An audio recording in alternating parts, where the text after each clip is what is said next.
Why do we have to make it so close? Why? Why?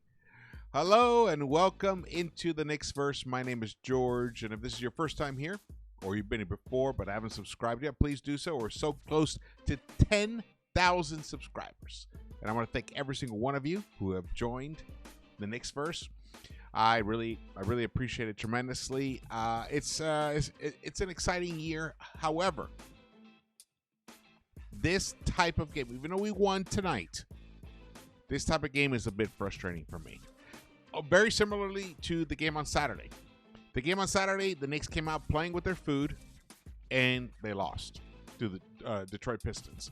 Tonight, they almost, if it weren't for Scotty Barnes going down in the second half, I don't think the Knicks end up with a win tonight. That's right.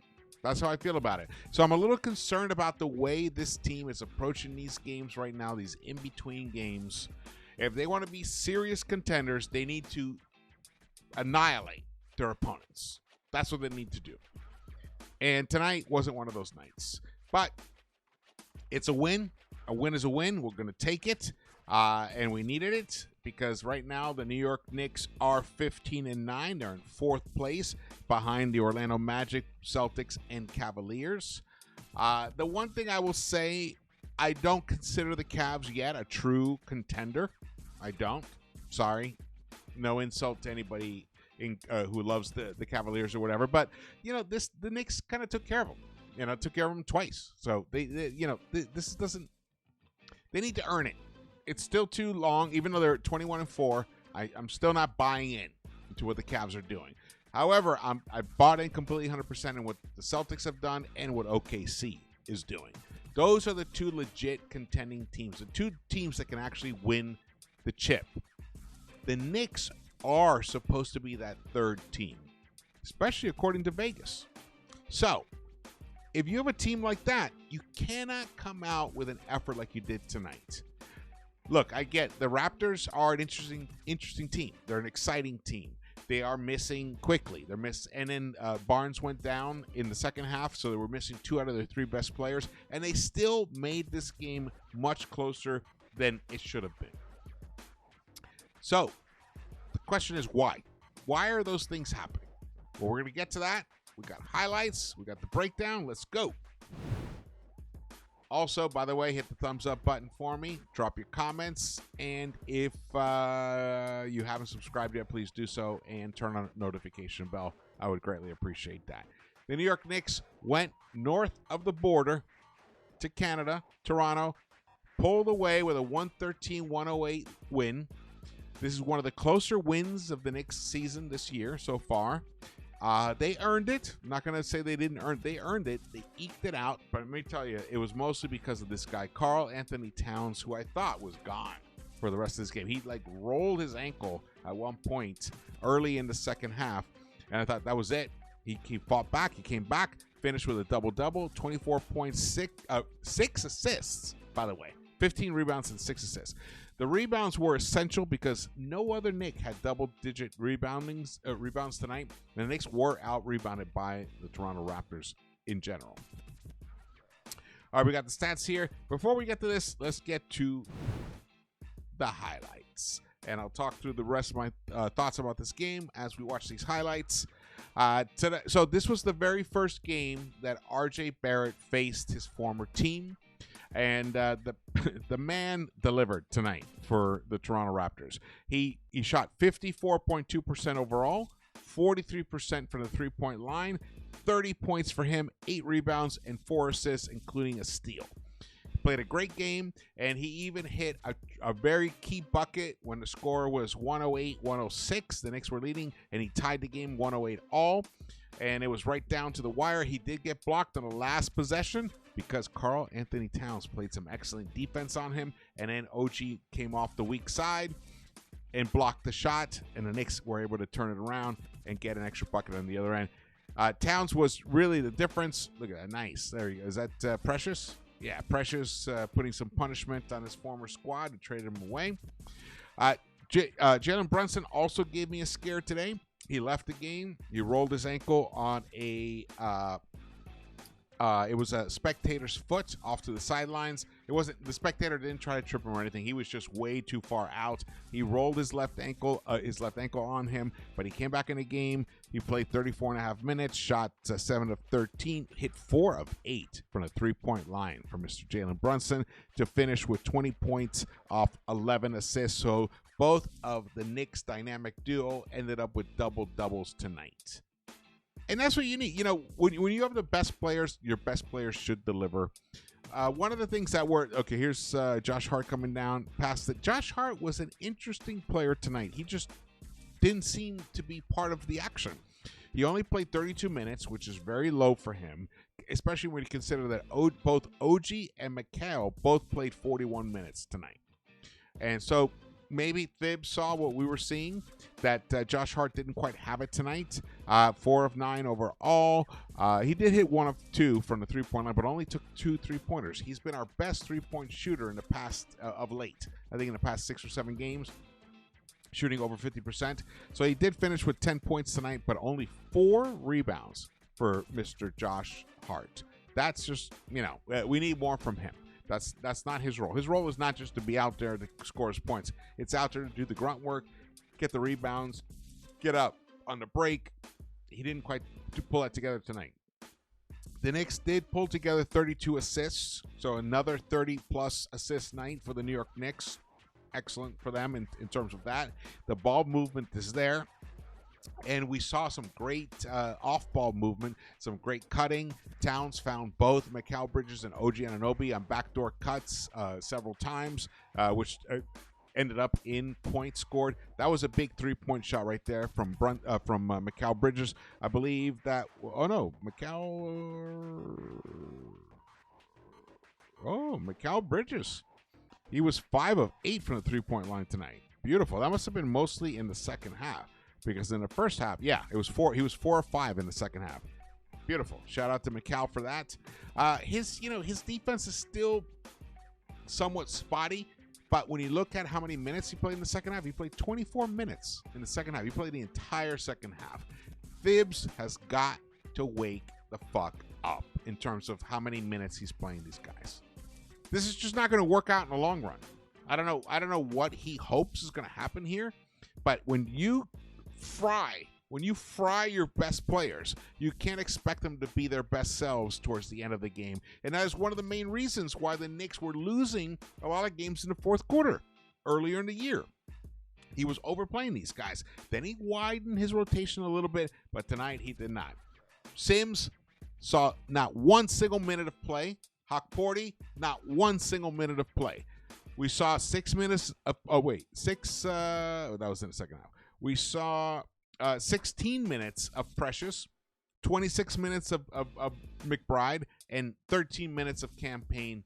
That's it. Nobody else played. It was an 8-man rotation unnecessarily, in my opinion. This is the kind of game where you do widen your rotation. Where's Dadier? Pacome Dadier could have really helped us tonight. And also, as well as Ariel Hawkporty. He could have given us some nice size inside. This game, it's frustrating to me because we ended up winning, but it's almost like we didn't really deserve to win. If you understand what I mean by that, I hope you do understand what I mean by that. Like, it's just we won because we have the overall better players, but the coach did not utilize those pieces in the best way possible to get us the optimal version of that team on the floor. It was a struggle. It was laborious most of the time, and and very close to the end, we also didn't even look like we were going to win. Look, we're still losing with under 6 minutes left. We're down 2 here, and this is Josh Hart's first 3-point attempt, I believe, or it's only 3-point make that he made, and then Towns hits this guy. Beautiful. Look, we're still only up 2 here. 4 minutes left. Here's RJ coming through. Beautiful, slinks through with the left hand. Ties it up. Here's RJ again. Remember, this is Scotty Barnes has rolled his ankle, so he's out of the game. And there's no Emmanuel Quickly. And there's no Bruce Brown. Boom. Look at that. He feeds Davion Mitchell in the left corner. Hits a 3. Now they're up 104-101 with 3 minutes left. But now Brunson comes back into the game after he had rolled his ankle as well. Too many rolled ankles. Too many guys rolling their ankles. Too many guys tired. Too many minutes being put upon our best players. Thibs, wake the fuck up. Wake up. You're gonna kill our opportunity to make it as deep as we possibly can by overplaying these guys. Here he comes. RJ comes down with 47 seconds left, ties the game at 108. Yes, he ended up getting blocked, as we'll see right now. But look at this play right here. Nice. Look at that. Nice little pass. The Cat, beautiful. The passing this season in the Knicks is so much better than last season. Here, Cat plays great defense, puts his chest right into RJ, and then slows him down so that OG can come around and get the block. And here comes the final play. Boom! Cat hits the 3 for the win. All right. Beautiful. Beautiful. Look, I'm ecstatic we got the win. It's just about how we did it that is the problem. Because against better opponents, that's not going to work. It's just not going to work. And I don't understand why we're like this. You know, sometimes we look like the greatest team ever. We look like the greatest offense ever in the history. And then other nights we come out and we look lost. Like we looked against the Detroit Pistons. Tonight, the New York Knicks, offensively, we were there. But we could be a lot better, and we need to be a lot better. The New York Knicks did shoot 17 of 40 from the three-point line, 42.5%, which is outstanding. Overall, we shot 51.2%, 42 out of 82. However, when you look at the Raptors had 96 shot attempts, an additional 14 shot attempts over us. And that just means one thing, rebounding. They out-rebounded us 51 to 40. 11 extra rebounds for the Toronto Raptors. Man, with a team with our size compared to their size overall, we should be doing a lot better than that. And I would say, I think it was mostly a Josh Hart had an off night tonight. If Josh Hart is his regular self, this game is 123 to 108, at least, no doubt. Speaking of Josh Hart, like I mentioned before, in his 32 minutes of play, he scored 10 points, but only 4 rebounds for him and 3 assists. Brunson had a double-double, 20 points and 11 assists, which I love. His passing this season, he's leveled up. He's made a conscious effort to feed his fellow teammates when he doesn't immediately see an opportunity for himself develop. He's able to pick up on that situation much quicker and kick the ball out. And sometimes he's creating opportunities that aren't there, like you saw with that bounce, that really difficult bounce pass through traffic to Cat down low. That was outstanding, an outstanding move right there. Brunson was 7 of 13, excellent 53.8% for him. Bridges had a very good game offensively. Defensively, he did take some moments off here and there. And that's also, I would imagine, he's probably trying to preserve his own body. So he's doing that himself because Thibs just won't set him down. There's only look at this. He played only 7. He could have played 48 minutes. 7 minutes he didn't play. Same with Anunoby tonight. That's tricky. Anunoby, his offensive game wasn't there tonight. He was 6 of 14 overall, but only 2 of 9 from the three-point line. He hits a couple more of those. This game is also a runaway. 14 points for him, but only 4 rebounds for OG Anunoby, only 3 rebounds from Mikal Bridges. You know, for your forwards, you can't have a combined 7 rebounds. You just can't. I mean, we got away with it tonight, but overall, going deeper into the season, you just can't do that, especially against better quality teams. All right, let's move on here. The plus minus tells a very interesting story. You can see it. The only plus minus Nick in double figures was Karl Anthony Towns, and it definitely should be that way. He was definitely the best player on the court tonight for the New York Knicks. Both Brunson and Hart were a -2, and OG Anunoby was a -7. The only starters in the plus column were Towns and Mikal Bridges, and he was the second leading scorer with 23 points tonight. But only 3 rebounds, only 3 assists. Those numbers need to get up. They have to be able to make a little bit more and also fight for the loose balls a little more. And they will agree with it as well. But I do believe that it's the minutes that is wearing them down. And that is something that It may require Leon Rose stepping in like he did in years past and just trade somebody away or just trade for somebody to at least convince Thibs that he needs to widen his rotation. He cannot lean on these guys this heavily in the minutes, especially right now. We're barely past the quarter mark of the season. We still have a whole other second quarter to play and then a whole other half of a season on top of that to play.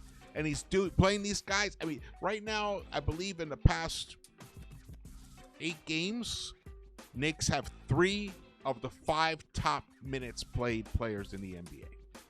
That's just nuts. That's just nuts. The bench, some balanced scoring from the bench. 7 points for Achua, 7 points for Payne, 8 points for Deuce. Deuce continues to be an outstanding player off the bench. Same, all 3 of them were really good tonight off the bench. They just need some partners. They need more people. They need at least one other player off the bench. Could have been Matt Ryan. It could have been Sims, Hawk Porty. Could have been Kolick or Dottie. Any one of them. I don't know why you didn't look to that, Thibs. Man.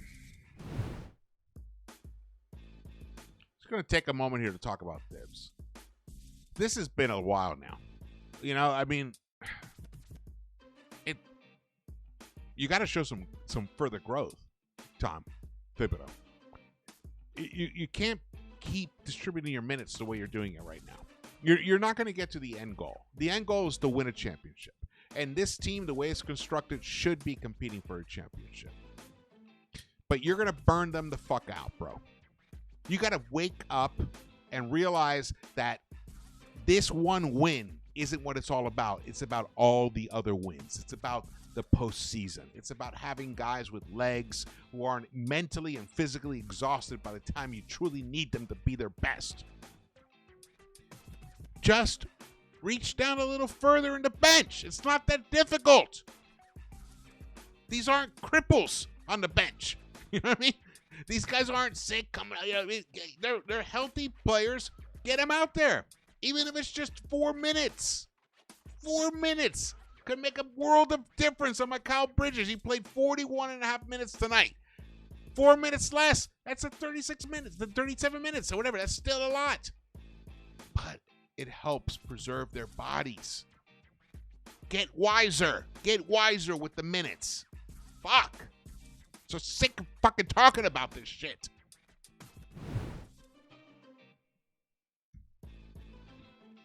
The Raptors, like I mentioned, Barnes only played 23 minutes, but he had 15 points in those 23 and 5 rebounds, 3 assists. The Raptors looked good while he was out there with Barrett and Poeltl, Abaji, Dick. Look, the Raptors have a nice team, even though they're only 7-18. They're missing IQ. Once they get fully healthy and they're missing Bruce Brown, they're going to steal some wins. This could be this. If they were all healthy, they could be competing to be a 500 team. But we've lost quarter of the season. We'll see. Quickly has only played 3 games the whole season. So we'll see what happens with them. But you cannot take any team lightly in the NBA, especially a team like this. Kelly Olynyk played 15 minutes, 6 points for him. This guy, Jacoby Walter, a rookie. I believe he's a rookie. Lit us up for 19 points. His career high. New York Knicks. Here we are. The New York Knicks career high team. There it is. RJ, 30 points for him, 8 rebounds and 4 assists on very, very efficient night of scoring for him. Here are the team stats.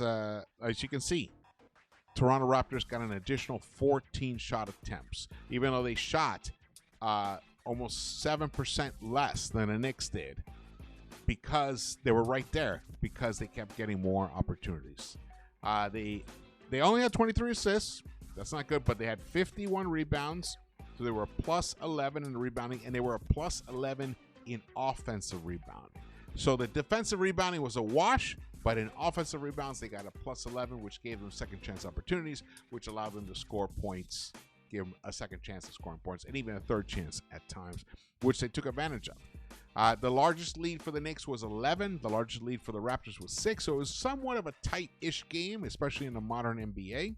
No one could really pull away at any moment, which is that part was fun to watch. The points in the paint, Toronto won that battle. They were a +6, 56-50. Fast break points, they won that battle as well. A +4, 20-16. And in total turnovers, the Knicks did win that battle. Only 10 turnovers for the Knicks, 13 for the Raptors. The first half was totally different. They were both taking care of the ball very, very well. When the Knicks went to the free throw line, they did not hit their fucking charity stripe buckets, man. They missed 7 of 19. They shot 63.2% from the free throw line. They are the best free throw shooting team in the NBA. If they shoot the regular average, which that would amount to an additional at least 5 makes. That's 5 points more, and then that's a +10 win. That's what it should have been. But because I don't know if they were distracted, I don't know what was going on, but they couldn't pull it together in terms of their efficiency tonight from the free throw line. But in the end, the Knicks got the stops when they absolutely needed them, and they got the makes when they absolutely needed them, and that's why they were able to pull out this victory, a very important victory for the New York Knicks. I'm really happy that they pulled it out, because if they hadn't, I mean, man, this thing could be a whole other story. Let's go to the standings. You can see here the Knicks are in 4th place, 15-9. They have a .625 winning percentage. They're just 1 total game back from Orlando Magic and 4 games back from the Boston Celtics. I mean, the Magic, they're a good team. I think they're the kind of team that maybe next year, if they make the right moves, or the year after, they could be a serious contender. I don't look at them as a serious contender right now. I do with the Knicks. The Heat, you never know what they can do. They're bizarre team, especially when you have Butler, Hero, and Bam on that team. They could go on a run and get to the finals. They're just that weird team. The Bucks have been the hottest team of late. They've won 8 of the last 10. They've pulled themselves up to over 500. They're 12-11. And the Hawks are also a scrappy team, which is the Knicks face the Hawks on Wednesday in the NBA Cup. And if they win that, they move on. So I think that's the quarterfinals is what they're calling that. So that's going to be an interesting game. If the Knicks play, if they play on Wednesday the way they played tonight, they might have trouble winning. And that's what I'm concerned about. All right. Thank you so much for watching this. Again, my name is George. Please subscribe, hit the thumbs up button for me, share this video, and drop your comments. Love your comments. I read them all, and I truly appreciate it. You guys are my code collaborators. All right. I will see you around the Knicks-Verse.